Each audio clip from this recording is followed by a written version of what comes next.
So good at I am not. I will share my screen so we can start having a discussion. The only problem with sharing my screen is I can't see everyone and everything. So I can't see hands. Well, I can see hands raised, but I can't see videos so well. Yeah, it's not gonna let me do that. All right. Do we have, yeah, we have Chen. Do we have Sandy? Yes, perfect. So so we would love to take this opportunity for folks to ask clarifying questions. We have some questions for you all.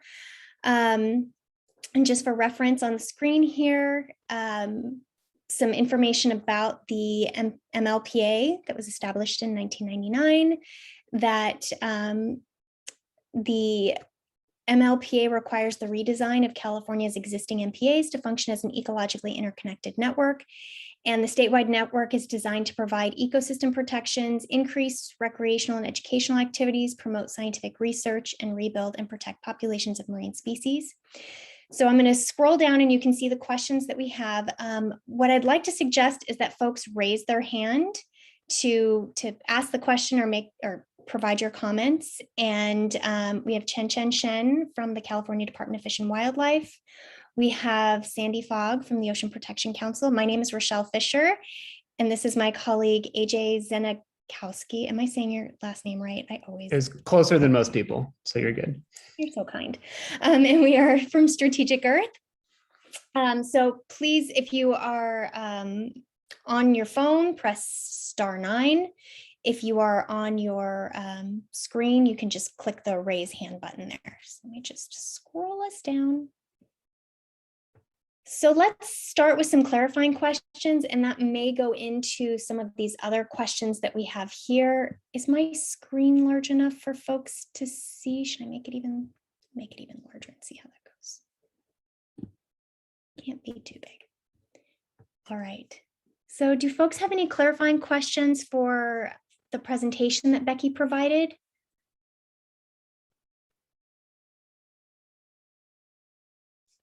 Go ahead, Pete.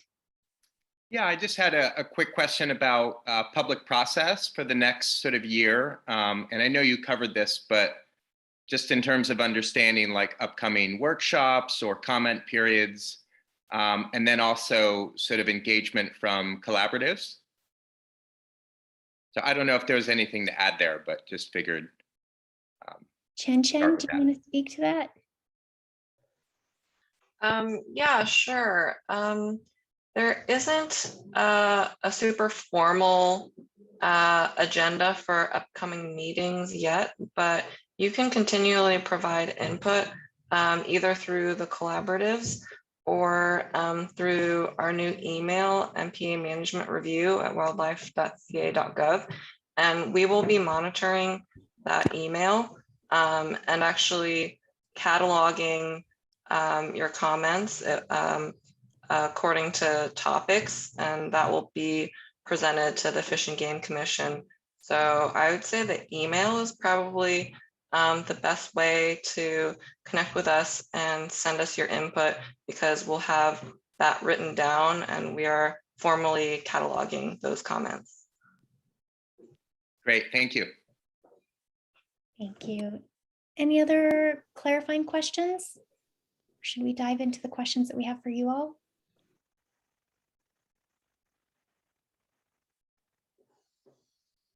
Okay, let's dive into some questions for you all. So let's start with what does success look like from your perspective? I mean, there are these goals that were outlined by the MLPA, and they are rather broad. And so would love to hear your collective perspectives on what a successful MPA network or even a successful singular MPA looks like.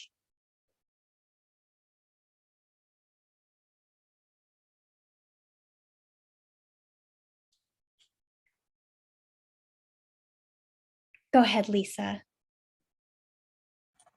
Thank you. So I think there are not, a lot of elements of success, but I'm just going to tick off a few highlights. One would be that the governance mechanism was implemented as designed, so that the MPA networks are well enforced.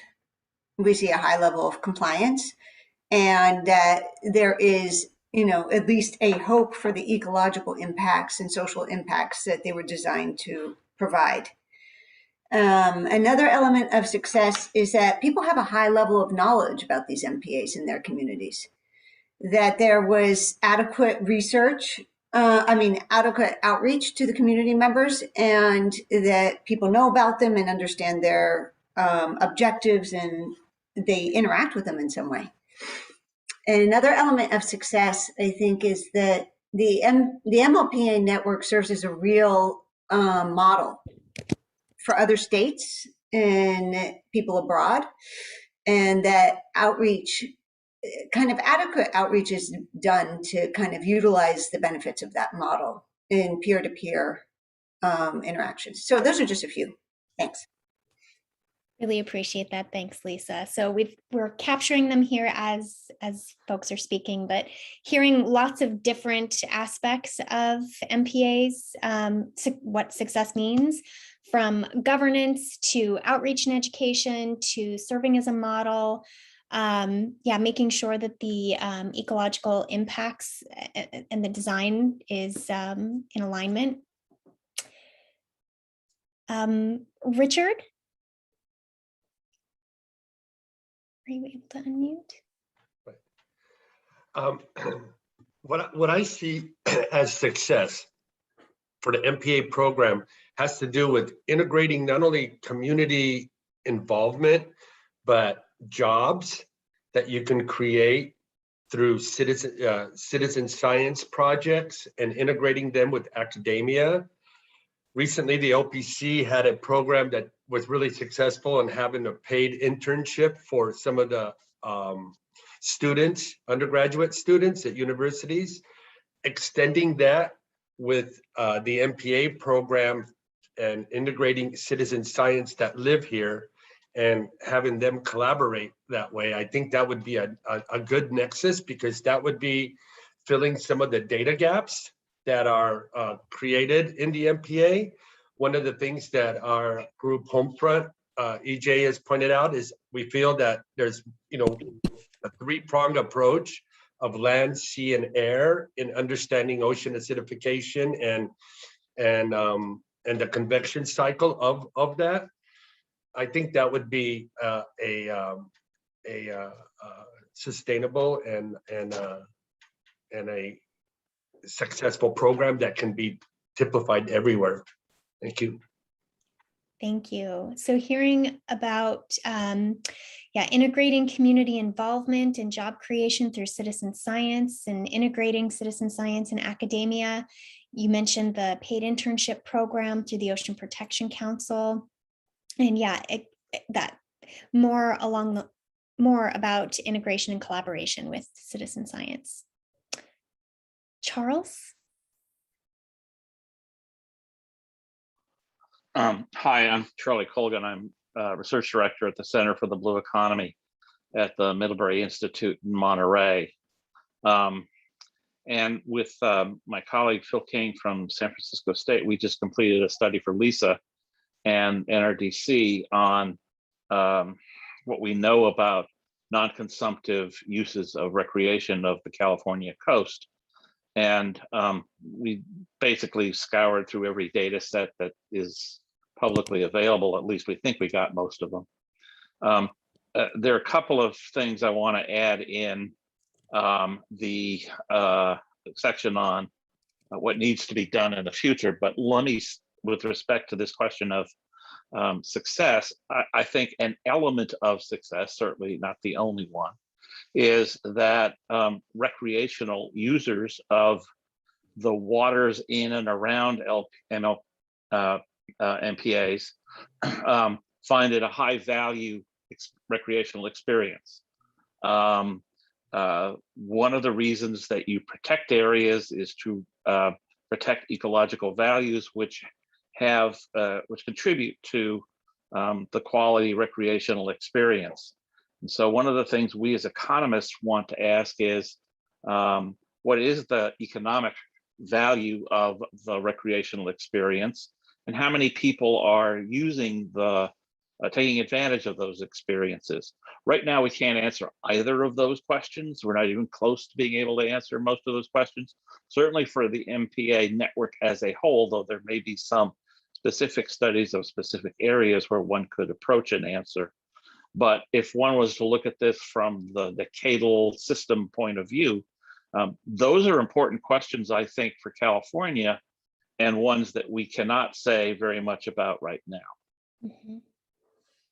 Really appreciate that. Really appreciate the insights. Hearing a lot about, that genesis of recreational use and the value of the MPAs based on the recreational experience.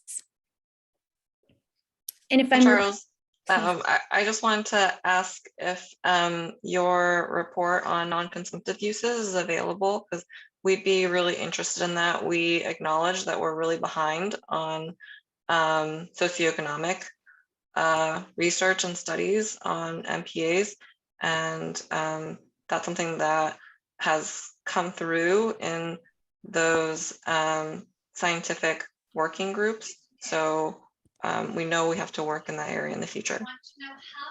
Yeah, it is available as soon as I finish editing it, Okay. which I'm working on right now.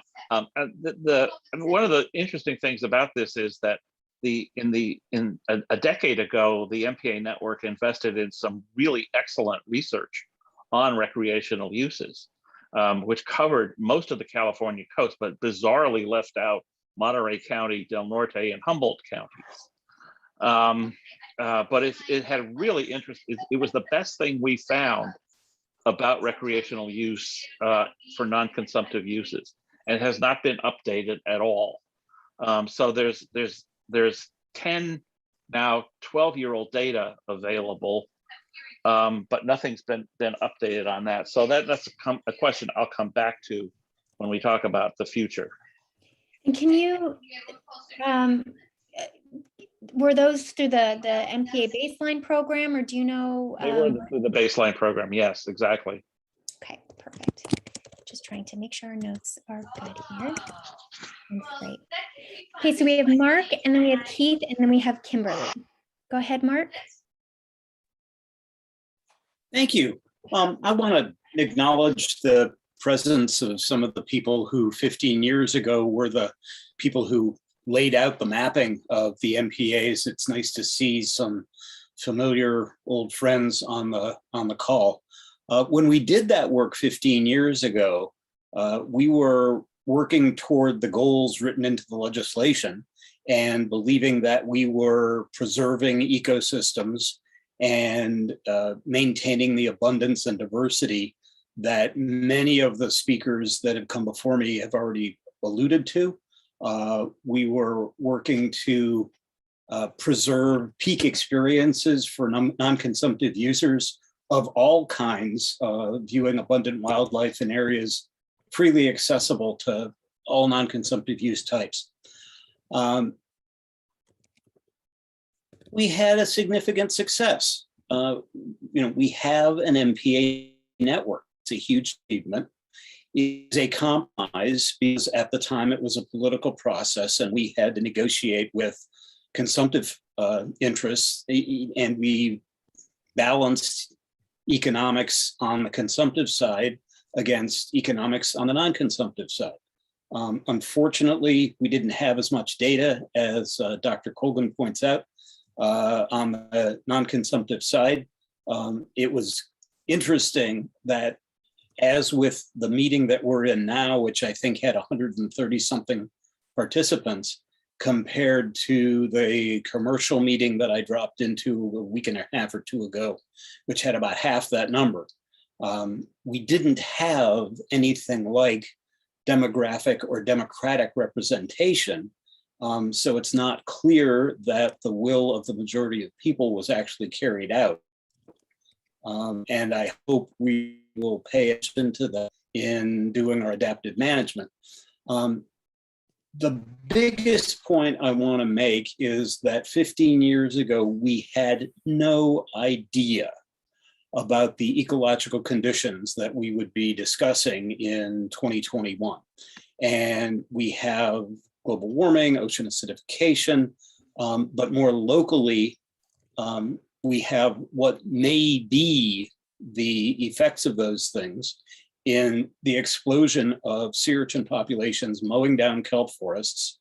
And to the south, we have invasive sargassum overwhelming kelp forests. So the kelp forests that we recognized even then as the most productive, most diverse, richest ecosystem type probably that we had, and we protected them carefully. In many cases, before our horrified eyes, we are watching them disappear. Divers are the early warning system of ocean health. One, I think it was Mr. Sadowski that spoke about citizen science. It's a great point. It's an underappreciated point. There is so much, I mean, just the people on this call, there's so many smart people that spent time on the water and under the water and know a lot.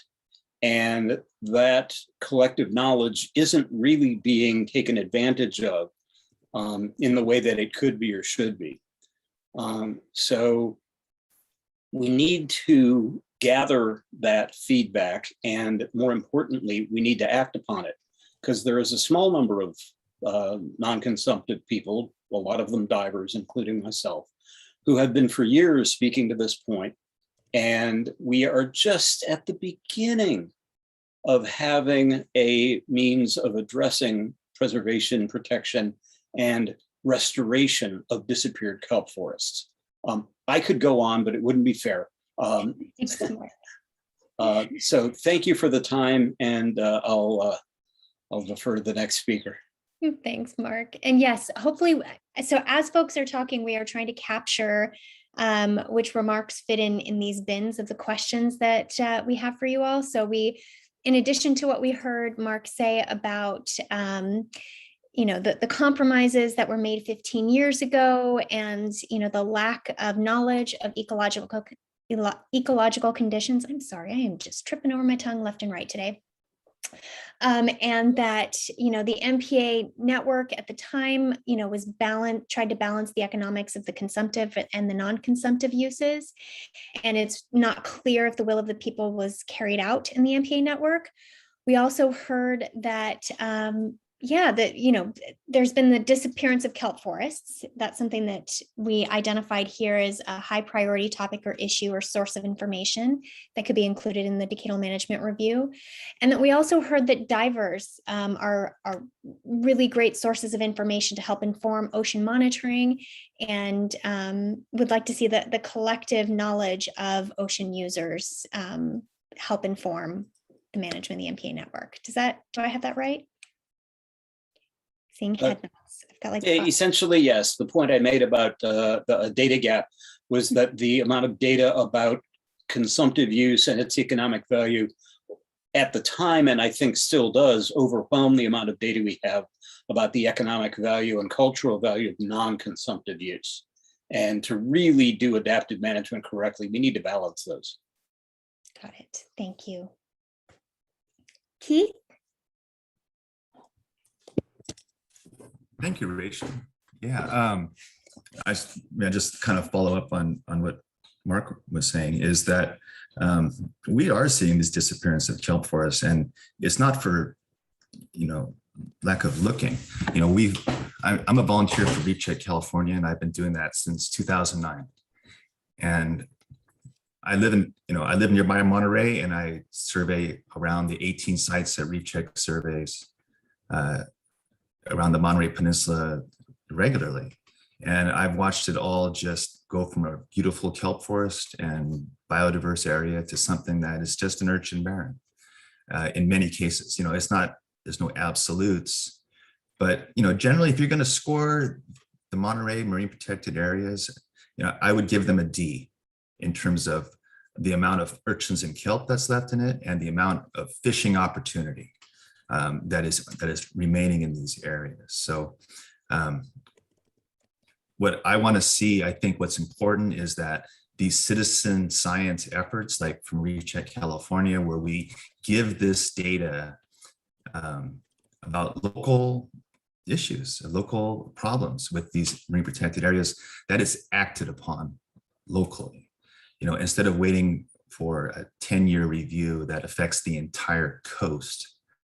And I think that's something that we need to balance too, is about considering the decadal management review just in general, is that, is 10 years the proper time frame for a nearshore ecosystem that is suffering a lot of these marine heat waves and changes on a much faster pace than 10 years, or even the 5-year reviews that we've had.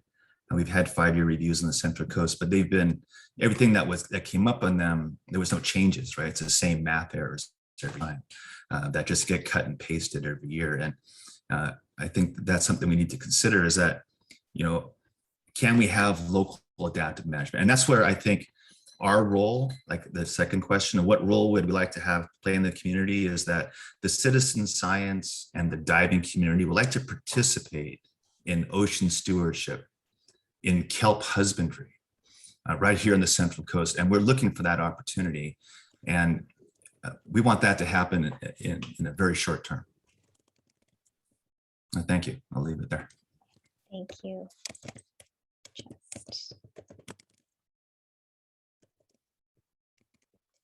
Sorry, I'm not very good at talking and typing at the same time. Thanks, Keith. So what I'm hearing is, as far as success goes, what you mentioned that in Monterey, you're seeing not poor urchins, poor kelp health. There's not a lot of fishing opportunities. So success for you, and please tell me if I'm projecting, but would be the opposite of that. There would be lush kelp forests and not covered in urchin, and that there would be ample fishing opportunity in Monterey Bay. Is that what success would look like? That'd be great. Thank you. Perfect. Thank you. Kimberly Williams. Hi. My element of success is a little more basic, and I think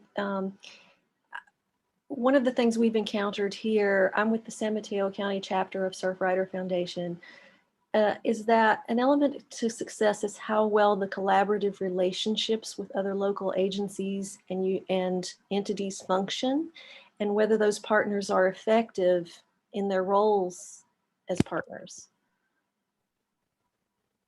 Yeah. So from your perspective, that success would be that the collaborative networks would function well together, Yes. and in partnership with effective partnerships. Yes, because we often find ourselves in this situation where a partnership is not working well, and then it's a little bit of an uphill slog just to make it work. So how effective and efficient those collaborations are is really important. Thank you, Kimberly. And actually, while we have you here, do you have thoughts on some of these other questions about the role you would like to see Surfrider or other members of your community play in the MPA program moving forward, or what are the highest priority topics that you'd like to see considered in the review? I think I'm probably not the right person to speak Perfect. to that. There are others from Surfrider on the call that I think probably can better respond to that. Thank you. And just one more question. You had mentioned that collaborative relationships. Were you referring to the MPA collaborative network, or were you referring to collaborative relationships more broadly? Both, but also locally. I mean, locally, you do need partnerships on the ground. And I think those are the ones that we struggle with the most to sort of meet some of these elements of success and to prioritize things that work for our particular MPA area. Thanks, Kimberly. Edmundo?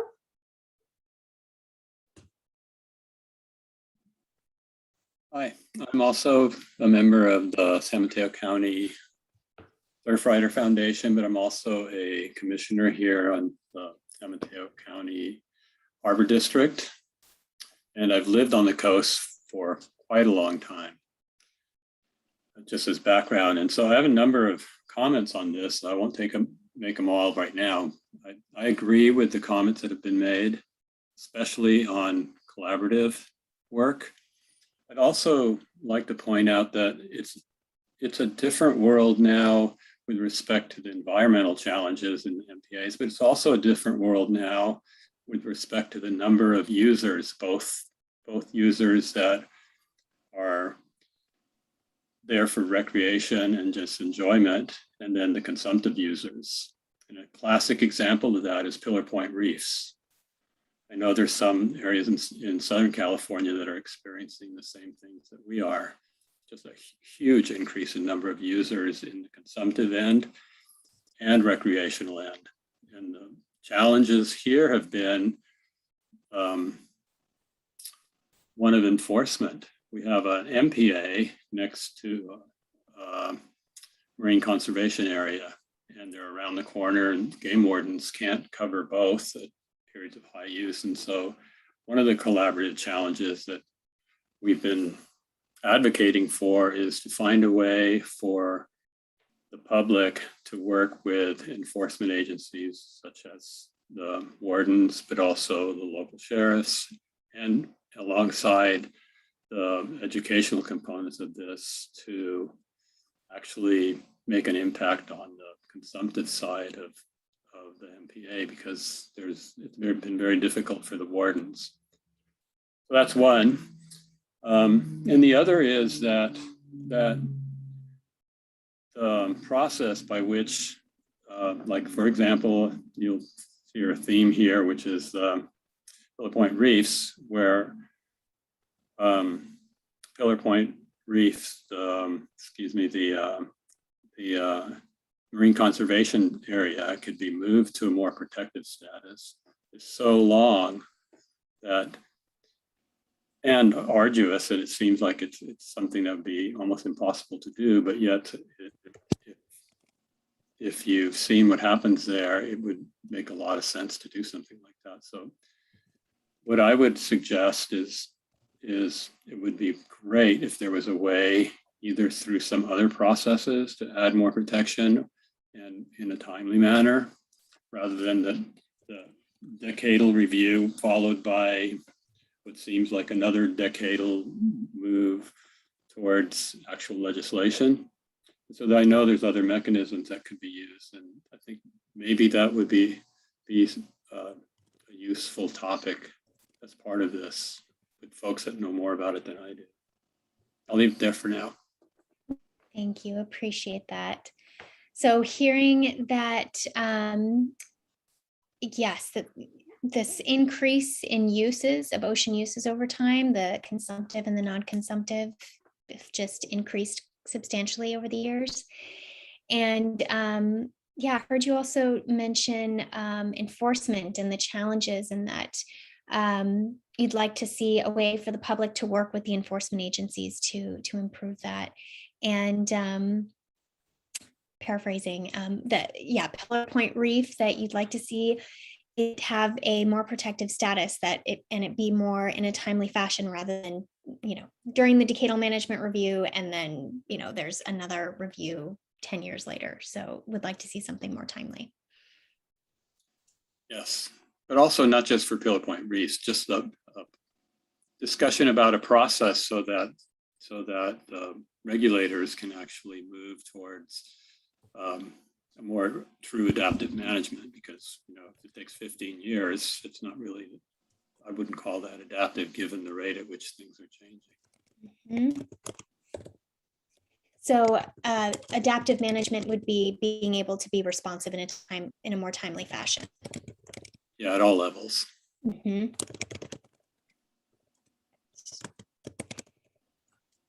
Chris?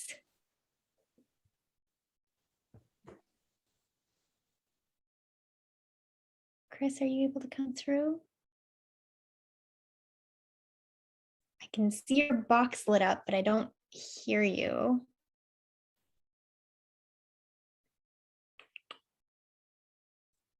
I see you look unmuted on this end.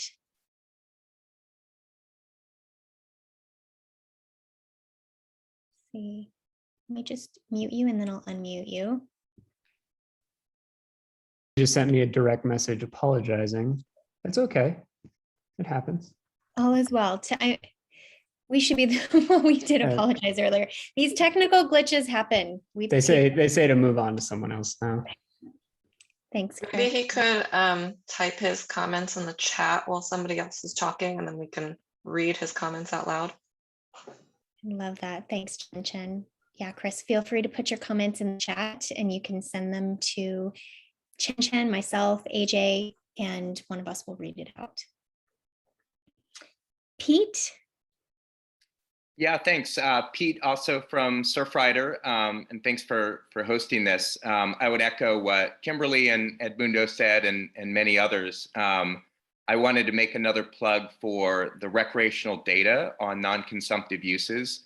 I think having information that's geospatial, but also the economic and demographic information, I think that's really powerful just to understand the effects and the benefits of marine protection in terms of these human uses. I also, in terms of success, I think just being able to translate to the public, how are we doing? What are we learning, as we look over the past 10 years and across these 4 pillars, doing a really honest assessment and being transparent about whether it's the education or the enforcement, compliance, et cetera, and sort of reporting that information out. And also how are we doing against the goals that we set originally for this network. And, there's a lot of great science and ecological work that's been done, but translating that to the public or even just stakeholders that may not be at this level of interest, I think is really, really important just to the long-term success of the program, and we'll keep the interest and support that we need for it. So thank you. I appreciate that. And yeah, we've heard that in other groups as well, is that need to clearly explain and communicate what the results of the decadal review are, because as we know, there's a lot of technical pieces coming into this. And yeah, outreach and education is one of the most, we've heard a lot of folks, even in this breakout room just a moment ago, say that education outreach is pivotal to the success of the network. And Chris just sent me a message saying, we're also struggling to engage the public in the work the San Mateo County Marine Protected Area Collaborative is doing, because meetings are not held regularly and we could do a better job of reporting back out to those engaged. I'll just copy that. Oh, perfect. Thank you. Yeah. Perfect. So hearing some more concerns about that local on the ground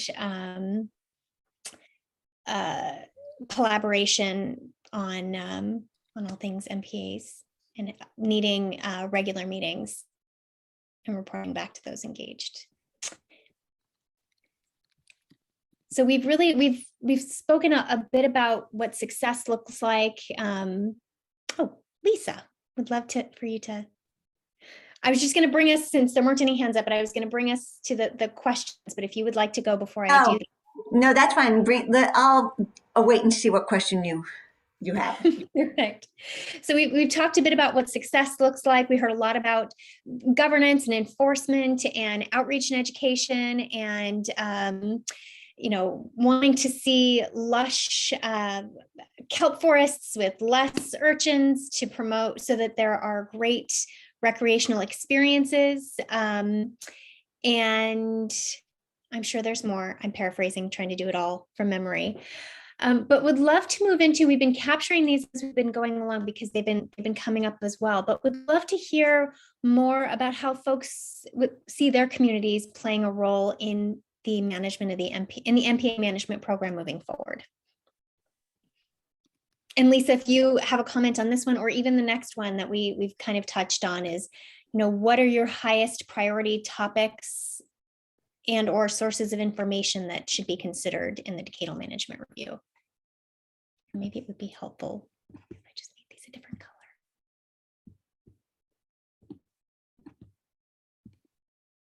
Lisa, do you have something to add? I can.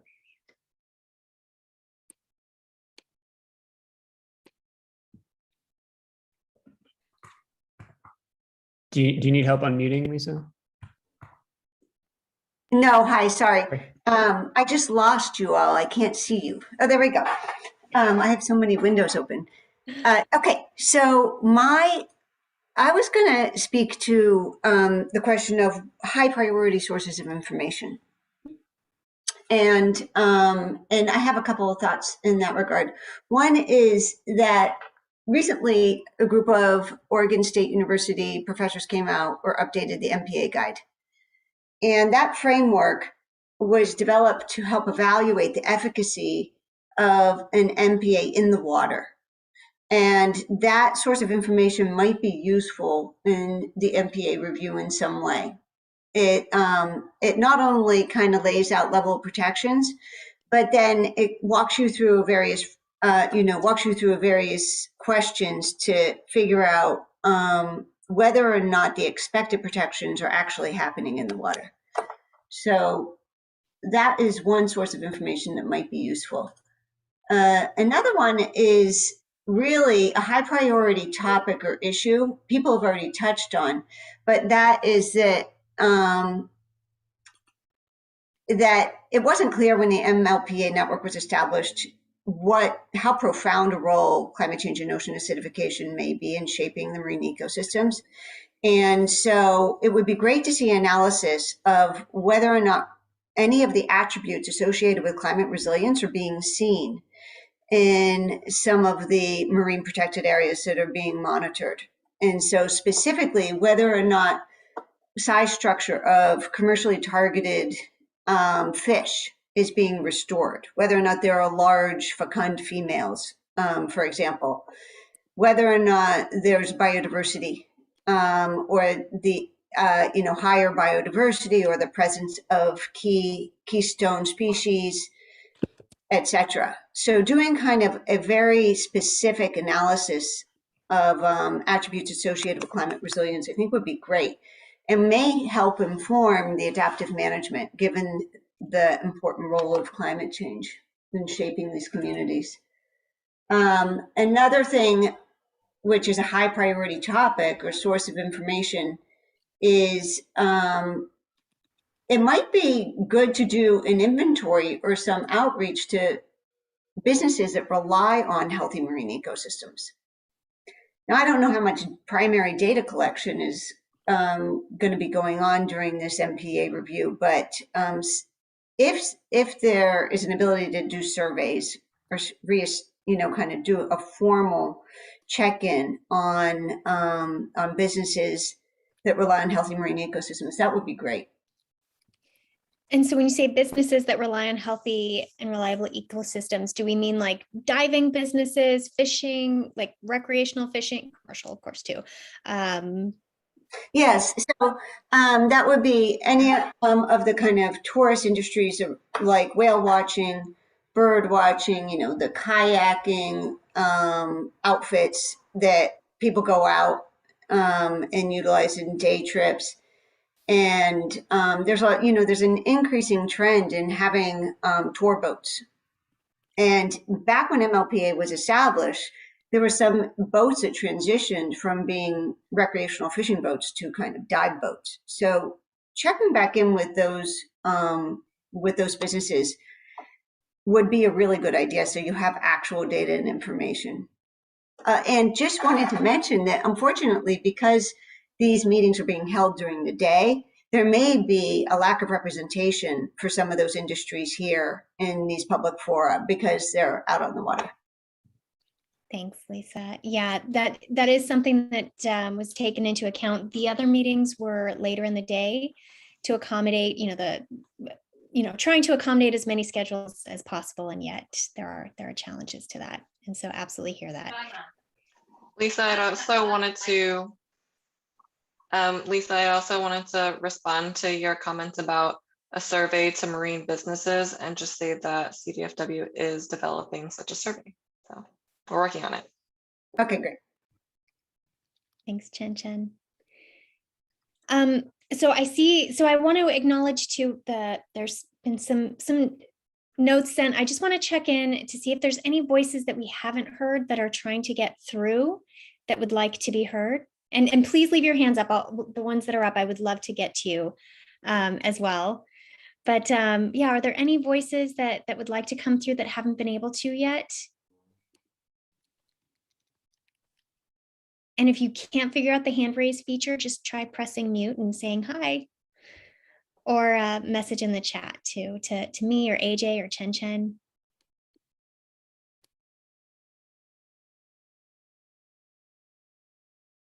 Okay, feel free to reach out. We want to make sure we are being as inclusive as possible. Charlie? So I wanted to follow up on my earlier point, and also since Lisa came back to this issue of priority topics and issues, I do think that a more rigorous approach to measuring recreational uses and values needs to be part of the process. This is something we do, this is kind of our job. There are some really good comprehensive ways that you can do it with surveys of the general population, which are important because you can't get everybody's, you can't survey everybody who visits all the time, but you have to have some on-site data collection. And one of the things about MPAs, because we've looked at this issue, you have a network of citizen scientists who are already doing on the ground observations of ecological factors. That network could become a part of a data collection process on uses, users, and values with relatively simple approaches. We've done that.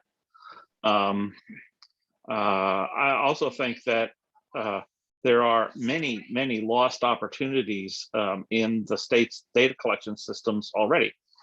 Department of Fish and Wildlife has really good data, which we've looked at on fishing licenses, but licenses count licenses, not people. And there are some relatively simple ways of which you can transform license data into people data. You can collect modest amounts of important data from people when they do things like re-registering their boats. So there are a lot of opportunities to set up systems that observe people on a regular basis and that periodically investigate recreational patterns at a broader and in more detailed way. And the two together provide a really can provide a really robust and relatively low cost, I say relatively low cost way of monitoring the recreational users of the MPA areas. And so I hope that would be part of the data needs identified, both to complete the decadal management review and to, in the next decade, do a lot better than the last decade. Thanks, Charlie. Richard, do you have more thoughts on information sources and priority topics? Yeah, I was kind of looking at the question before was what your community can do as a model. One of the things that I see as I think it's been mentioned is the accelerated changes that have been occurring. For example, atmospheric carbon dioxide has doubled in half the time in the last 2 years, according to the data from Mount Mauna. And what we need as a MPA, what I see is looking at it, like our MPA has a state marine reserve, and we have eelgrass, which we had lost 90%, since 2007, and it's now coming back, and we're really excited about that with the help of the NEP and everybody else. But taken a three-prong approach of monitoring, air monitoring, water sampling with the universities, and studying ocean acidification in a more holistic approach. And then taking that and supplementing it in every MPA on the California coast and bringing in a three-prong approach on that. And then we can start enriching the public on the issue of ocean acidification and the harmful algae blooms that are going to be occurring all over the California coast through the upwelling and all that other stuff. But I think that is something that we need to expand the way we study the MPAs, biologically, chemically, and atmospherically. Thank you. Thanks, Richard. And just to say real quick, Rochelle, Pete just sent me a message of something to add in the notes about Surfriders collaboration. So I just put that right there for you, Pete. Cool. Right here.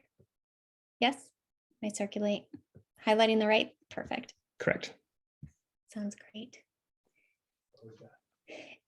Any other thoughts on the role that you'd like to see your community play, or any other topics and sources of information that should be considered in the review? Or any questions while we have the department here, and Chen, anything that you'd like to say about this such a mellow group, just to say out loud, which has not been the case for all these meetings. This is quite delightful to be with you all today. But yeah, any questions for Chen, or Chen, any questions for the group? Not sure what's happening here. Not picking up favorites though, obviously. Sorry. Since we don't have any hands raised yet, I'll just comment on something that I've heard a lot from everybody, which is a concern about climate change. And yes, that has bubbled up to the surface as one of our priority areas that we're trying to address that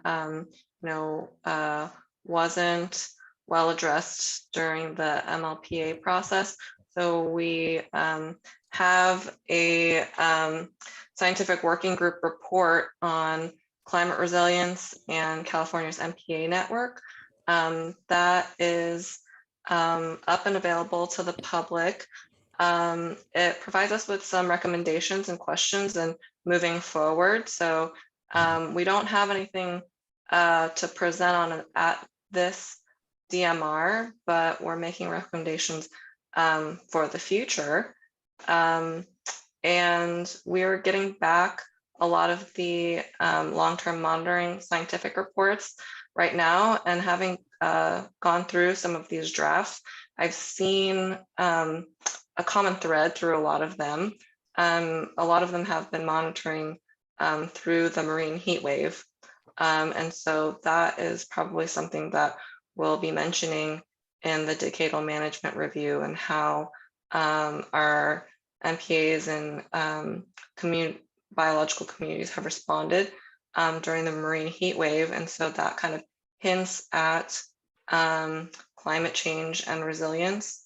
And in addition, we have a oceanographic monitoring project, IUS, and they've helped to create this sort of online dashboard that uses a lot of remote sensing data from the oceanographic environment to help us integrate that better with our biological monitoring. So we are attempting to do what we can to address this issue of climate change at the moment, but I think more will come in the future. Thanks, Chen. And building on that, we did get I see your hand, Lisa, I'll get you to in just a moment, but I did get a message in the chat from Caitlin Gaffney about saying that it's also important to include Indigenous knowledge and be aware of shifting baselines over time. Chen, do you want to speak to the Indigenous knowledge piece? Are you able to? I'm just taking a note of that. With Indigenous knowledge, I'm not too involved with those engaging with tribes, but I know that there are people on my team who are working on tribal engagement.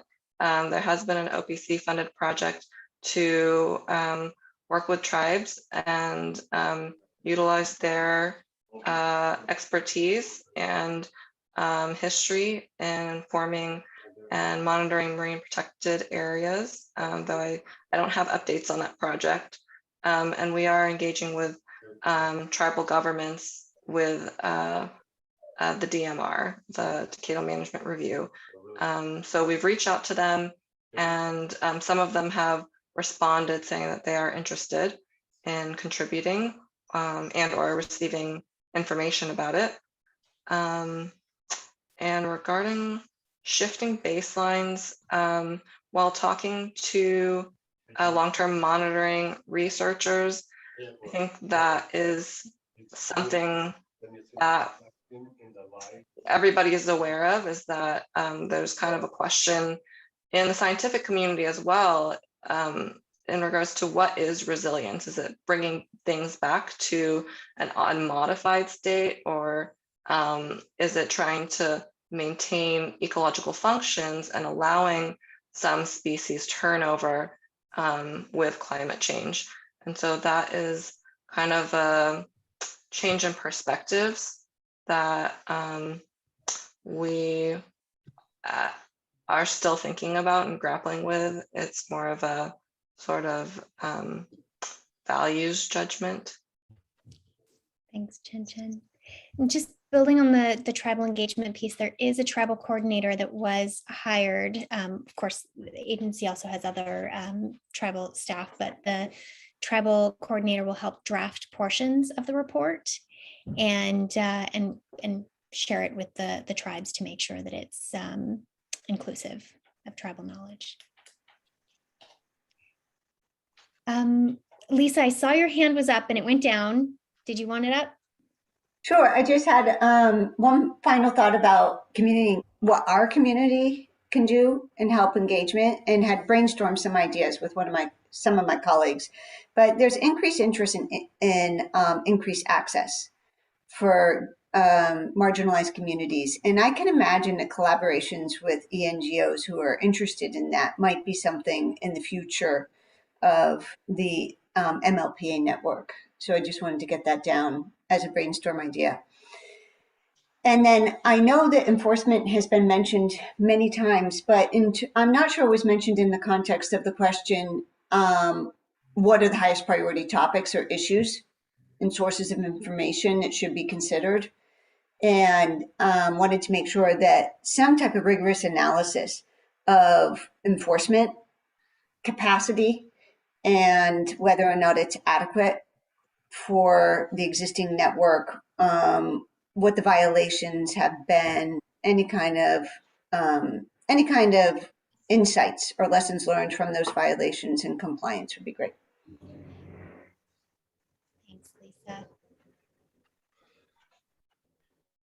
Tyler. Hi there. Thanks for putting this on, and thanks for so many great comments. I would definitely echo that last comment about community groups. So Monterey Waterkeeper, for example, you know, we like to think about and we need to think about how the MPA network can be useful in terms of our advocacy. I've heard a lot of comments about economic value, and I think that folks are looking to measure those directly, but something that's even further removed from kind of economic value is kind of inspirational value.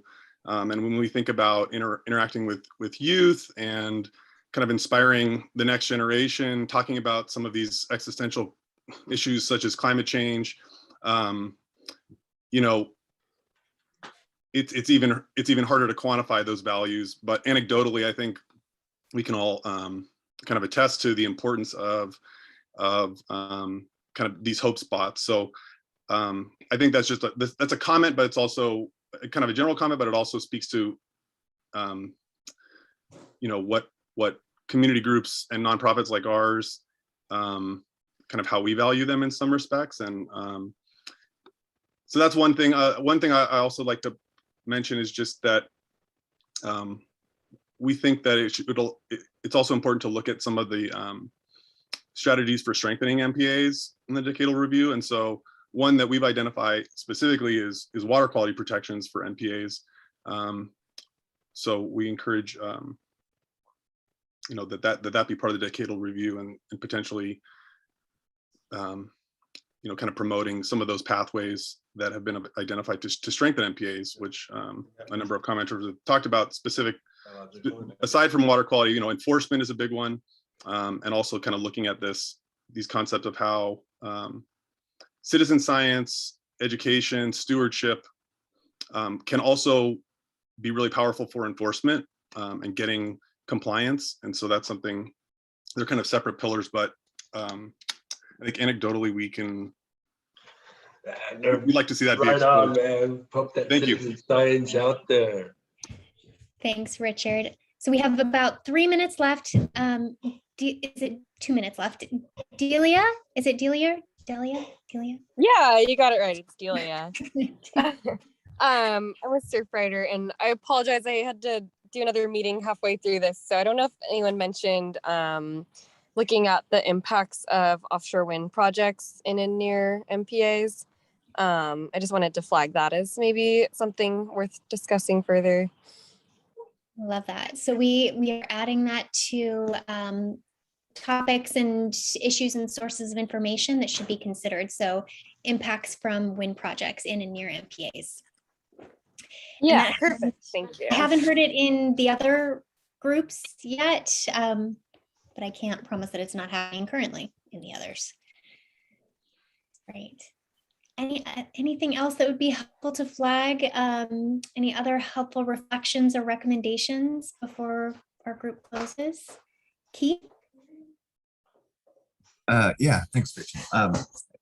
There's this other 500-pound gorilla in the room, and that's the 30 by 30 goals that directly affects the MPA goals, right? Like if goal from Joe Biden is we're going to have 30% protection of the coast, what does that look like? And that's being debated right now, like what is protection and so on. But right now we have 16% of the California coast is in MPAs, and not all of that is in reserves. A lot of that is in state marine conservation areas. Should we consider looking forward, making the SMCAs into reserves? Should we consider adding another 14% in scope to the MPAs, or is that really not being considered? And